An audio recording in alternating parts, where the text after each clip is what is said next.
नमस्कार, आप देख रहे हैं IBC 24। मैं हूं आप सभी के साथ रचना नितेश। नमस्कार, मैं हूं आपके साथ संस्कृति जैन। 20 मिनट में छत्तीसगढ़ और मध्य प्रदेश की 100 बड़ी खबरें दिखाएंगे आपको इस बुलेटिन में। बिल्कुल, चलिए बिना देरी किए शुरुआत करते हैं। मुख्यमंत्री भूपेश बघेल और केंद्रीय मंत्री ज्योतिरादित्य सिंधिया ने बिलासपुर फ्लाइट को हरी झंडी दिखाकर रवाना किया। सीएम ने अपने निवास कार्यालय में कार्यक्रम में बिलासा देवी केवट हवाई अड्डे से फ्लाइट की वर्चुअल शुरुआत की, जिसमें केंद्रीय मंत्री ज्योतिरादित्य सिंधिया दिल्ली से वर्चुअली जुड़े। कार्यक्रम के दौरान केंद्रीय मंत्री ने कहा कि बिलासपुर से उनका पारिवारिक नाता रहा है। बिलासपुर भोपाल से आज कनेक्टिविटी नहीं है, उसके लिए दुख है, लेकिन ATR की जो क्षमता है उसमें सिर्फ 15 से 20 यात्री बिलासपुर से भोपाल के बीच चल पाए थे। इसलिए हम आर्थिक और धार्मिक राज्यों को कनेक्टिविटी करने के लिए प्रयास कर रहे हैं।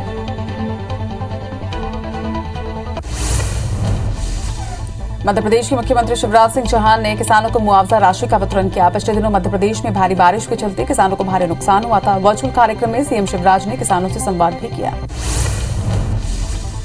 सीएम भूपेश बघेल रायपुर के देवी मंदिरों और पंडालों में मां दुर्गा के दर्शन करने निकले। सीएम ने इस दौरान कालीबाड़ी पुरानी बस्ती के महामाया मंदिर में मां के दर्शन किए। इसके बाद सीएम भूपेश बघेल फाफाडी स्थित रेलवे इंस्टीट्यूट खारून परिसर में पंडाल पहुंचे, जहां देवी की आरती करने के बाद मुख्यमंत्री ने लोगों से मुलाकात की।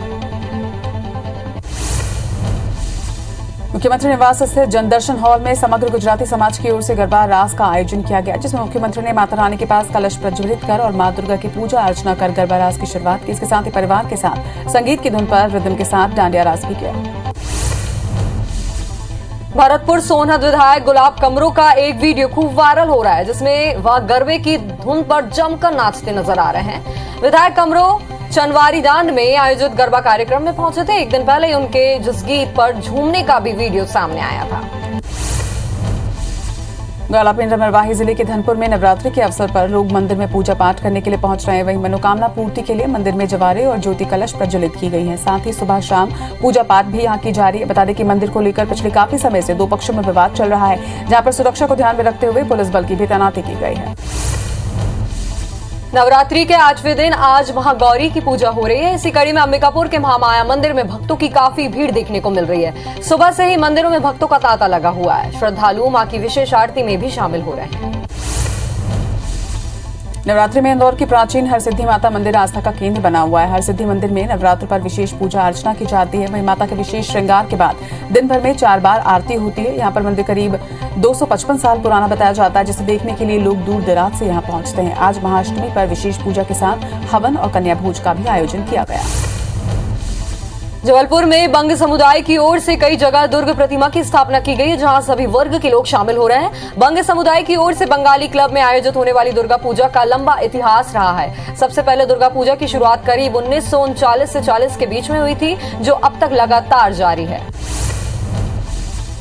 देवास में नवरात्रि की रौनक देखते ही बन रही है। माता टेकरी पर मां चामुंडा और तुलजा भवानी के दर्शन के लिए लाखों की संख्या में भक्त यहां पहुंच रहे हैं और मां से मनोकामना मांग रहे हैं। मान्यता है कि मां भक्तों की हर मनोकामना को पूरा करती है और यही वजह है कि मां के दरबार में खासकर नवरात्रि में लाखों की संख्या में भक्त पहुंचते हैं। उमड़ते जनसैलाब को लेकर प्रशासन भी चौकस है और सुरक्षा के विशेष इंतजाम भी यहाँ किए गए हैं।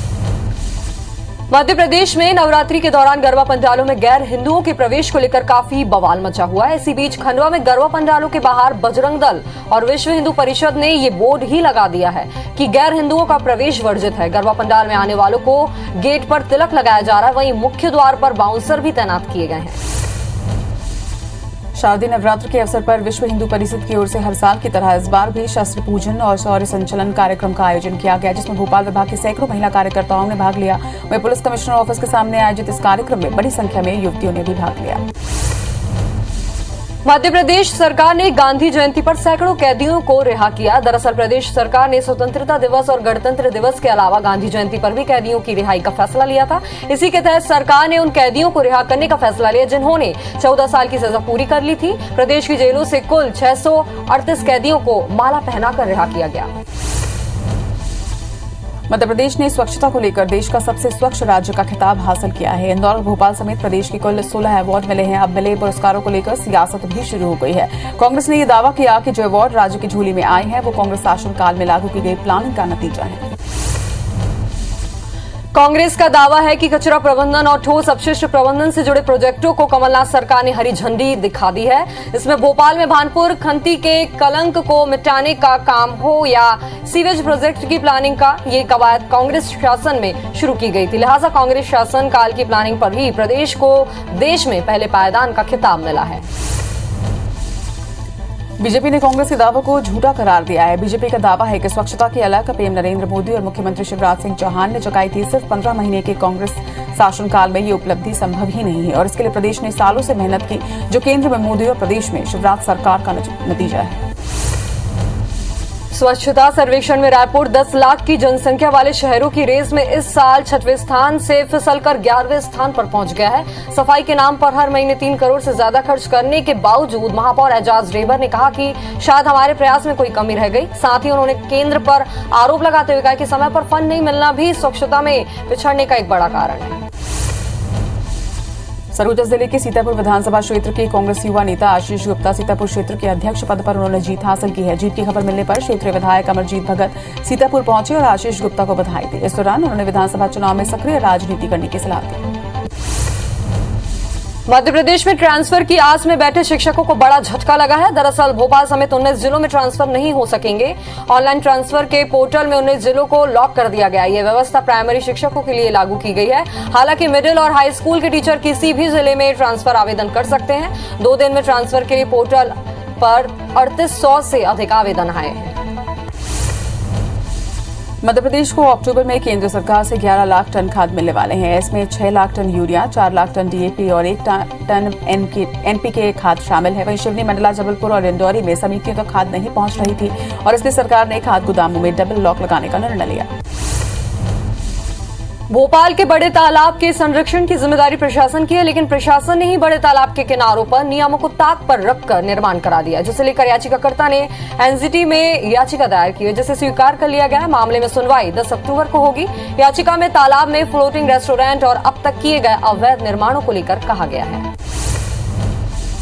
केंद्रीय राज्य मंत्री फग्गन सिंह कुलस्ते नरसिंहपुर पहुंचे, जहां उन्होंने कहा कि सेवा पखवाड़े के तहत ग्रामीण आबादी संपत्ति सर्वेक्षण अभियान की शुरुआत की। सर्वेक्षण का उद्देश्य नक्शे के आधार पर संपत्ति का मालिकाना हक का सरकारी दस्तावेज तैयार करना है। कैबिनेट मंत्री राजवर्धन से जबलपुर के दत्ती गांव पहुंचे, जहां औद्योगिक विकास और योजनाओं को लेकर उन्होंने कहा कि रोजगार बढ़ाने के लिए क्लस्टर का काम शुरू किया जा रहा है। साथ ही टेक्सटाइल का काम भी शुरू कर रहे हैं, जिसमें महिलाओं को ज्यादा से ज्यादा रोजगार मिलेगा। इसके अलावा फर्नीचर क्लस्टर भी तैयार कर लिया गया है। भोपाल के बिलाबांग स्कूल बस में बच्ची से रेप के मामले में पुलिस ने 20 दिन में चार्जशीट पेश कर दी है। पुलिस जांच में आरोपी ड्राइवर को लेकर खुलासा किया गया। पुलिस के मुताबिक आरोपी बस ड्राइवर आदतन अपराधी था, जो कि बच्चों को टारगेट करता था। चार्जशीट में स्कूल प्रबंधन की लापरवाही भी सामने आई है। पुलिस के मुताबिक जांच में बस के सीसीटीवी कैमरे बंद पाए गए हैं, जिसे लेकर जिला कोर्ट में चार्जशीट पेश की गई है। बिलाबांग का मामला फास्ट ट्रैक कोर्ट में चलेगा। मामले को सरकार ने गंभीरता से लिया है। सरकार की कोशिश है कि आरोपियों को जल्द से जल्द सख्त सजा दी जाए। भोपाल की बिलाबांग स्कूल बस में मासूम से रेप का केस अब फास्ट ट्रैक कोर्ट में चलेगा। गृह मंत्री नरोत्तम मिश्रा ने कहा कि सरकार ने मामले को गंभीरता से लिया है। सरकार की कोशिश है कि आरोपियों को जल्द से जल्द सजा मिले। कांग्रेस अध्यक्ष चुनाव को लेकर गृह मंत्री नरोत्तम मिश्रा ने कहा है कि मेरी सोनिया गांधी से एक प्रश्न पूछने की जिज्ञासा है। नूरा कुश्ती हो रही है तो दिग्विजय क्यों नहीं? दिग्विजय वर्चुअल की जगह एक्चुअल ना लड़ पाए, यही खतरा रहा होगा, शायद इसलिए हटाया। वरिष्ठ नेता के साथ जिस तरह का प्रयोग सोनिया गांधी ने किया वह अच्छा नहीं। ग्वालियर के बदनापुरा और रेशमपुरा में चाइल्ड ट्रैफिकिंग का खुलासा हुआ है। 3 लड़कियों की बरामदगी के बाद पुलिस की पूछताछ में कई खुलासे हुए। वहीं तीनों ही लड़कियों को बाल कल्याण समिति और चाइल्ड हेल्पलाइन सेंटर को सौंपा गया है। इसके साथ ही पुलिस सोम घनावत और युवराज नाम के आरोपियों को गिरफ्तार कर पूछताछ कर रही है। 20 महिला पुलिस अधिकारी समेत 50 पुलिस अधिकारियों की टीम एसपी के नेतृत्व में गठित एसआईटी के साथ मिलकर जांच कर रही है। पुलिस पूरे गांव में मौजूद लोगों की डिटेल खंगाल कर काउंटिंग कर रही है। कई बच्चों के फर्जी जन्म प्रमाण पत्र, आधार कार्ड और उम्र संबंधी विभिन्न फर्जी दस्तावेज भी मिले हैं, जिसकी पुलिस जांच कर रही है। ह्यूमन ट्रैफिकिंग मामले में मंत्री प्रद्युम्न सिंह तोमर का बयान सामने आया। उन्होंने कहा कि प्रशासन काम कर रहा है, इसलिए इतना बड़ा रैकेट पकड़ा गया है। इससे जुड़े लोगों पर सख्त कार्रवाई की जाएगी। उन्होंने ये भी कहा कि ह्यूमन ट्रैफिकिंग बर्दाश्त नहीं की जाएगी। भोपाल में 72 घंटे की भू समाधि के बाद बाबा पुरुषोत्तमानंद आज बाहर आए। संतों के मंत्रोच्चार के बीच बाबा बाहर आए। बाबा ने जमीन से 7 फीट की गहराई में समाधि ली थी। उनके बाहर आने के दौरान मेडिकल टीम और पुलिस प्रशासन की टीम भी वहां मौजूद थी। भूसमारी से बाहर आने के बाद बाबा पुरुषोत्तमानंद ने कहा कि उन्हें मां भगवती के साक्षात दर्शन हुए। मां भगवती ने उन्हें शिवलोक, ब्रह्मलोक और बैकुंठ लोक के दर्शन करवाए। बाबा ने यह भी कहा कि उनकी यात्रा स्वर्ग से शुरू हुई थी। उन्होंने ऐसा चमत्कार पहली बार देखा। मध्य प्रदेश में रेलवे आज से 14,000 रेल कर्मियों को बोनस देगा। भोपाल रेल मंडल के हर कर्मचारी को करीब 18,000 रुपए बोनस मिलेंगे। रेलवे के तृतीय और चतुर्थ श्रेणी के कर्मचारियों को बोनस की राशि मिलेगी। भिलाई स्टील प्लांट के अफसरों को धमकी देने का मामला सामने आया है। सिविक सेंटर में अवैध कब्जा हटाने के दौरान अफसरों का कुछ लोगों से विवाद हुआ था, जिसके बाद अधिकारियों को धमकी मिली है। भिलाई नगर पुलिस मामले की जांच कर रही है। सुकमा में अज्ञात बीमारी की वजह से 4 ग्रामीणों की मौत हो गई है। कांकेर लंका के रंगईगुंदा गांव में 2 दिनों में 4 लोगों की मौत हुई है। वहीं कलेक्टर हरीश के निर्देश पर डॉक्टर गांव पहुंचे और मृतकों के परिजनों का ब्लड सैंपल लिया। बता दें कि हाथ पैर में सूजन की शिकायत के बाद तबीयत बिगड़ी। वहीं स्वास्थ्य दल कल फिर से रेगड़ कट्टा जाएगी। पन्ना में उल्टी दस्त से 12 से ज्यादा लोग बीमार हो गए। मामला ब्रजपुर थाना क्षेत्र के गजना धर्मपुर गांव का है। पीड़ितों का इलाज पन्ना जिला अस्पताल में जारी है। वहीं कई लोग घरों में झोलाछाप डॉक्टर से इलाज करवा रहे हैं, लेकिन स्वास्थ्य विभाग को इसकी जानकारी नहीं।